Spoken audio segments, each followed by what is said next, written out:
Bonjour à tous, on continue donc dans la partie D du Grand 1, l'Arctique, un nouvel espace de compétition géopolitique. Alors ce qu'on remarque c'est que l'Arctique c'est l'espace le plus concerné par le changement climatique. Par exemple, la fonte du Groenland est aujourd'hui 10 fois plus rapide que par rapport aux années 90.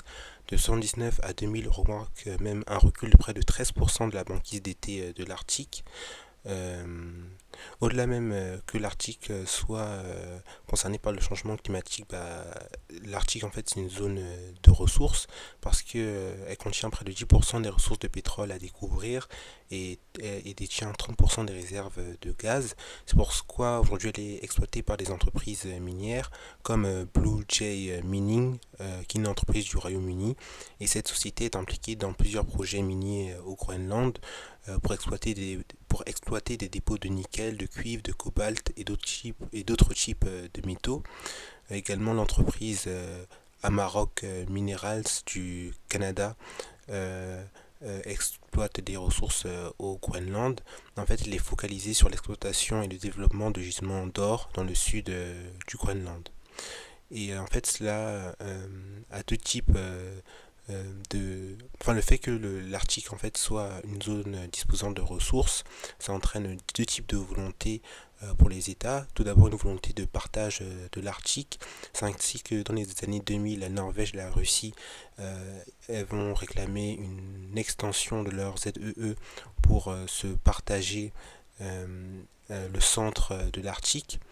Mais la deuxième type de volonté, c'est une volonté de coopération. C'est pourquoi en 96, il va y avoir le Conseil de l'Arctique entre le Canada, le Danemark, la Finlande, l'Islande, la Norvège, la Russie, la Suède et les États-Unis, pour pouvoir mener une coopération dans la zone arctique. Il y a également une volonté des États de rendre l'Arctique une zone stratégique, parce que ce serait une route plus courte vers l'Asie. On parle de près de un tiers de kilomètre en moins et cette route est bien aménagée. Ainsi, la Russie, elle envoie notamment des brises-glaces nucléaires en hiver, et en 2008, il va même avoir une présence militaire russe qui d'ailleurs provoque une remilitarisation de l'Arctique. Et la Chine a même intégré l'Arctique dans son projet de BRI. Pourquoi depuis pas mal d'années on commence à parler de guerre de l'Arctique, mais ce terme de guerre il est exagéré parce qu'il n'y a pas finalement de grands litiges en Arctique.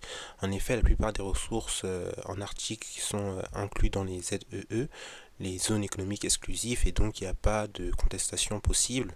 Et enfin, en 96, avec le Conseil de l'Arctique, cela a bien montré que finalement il y a une bonne entente commune entre les nations.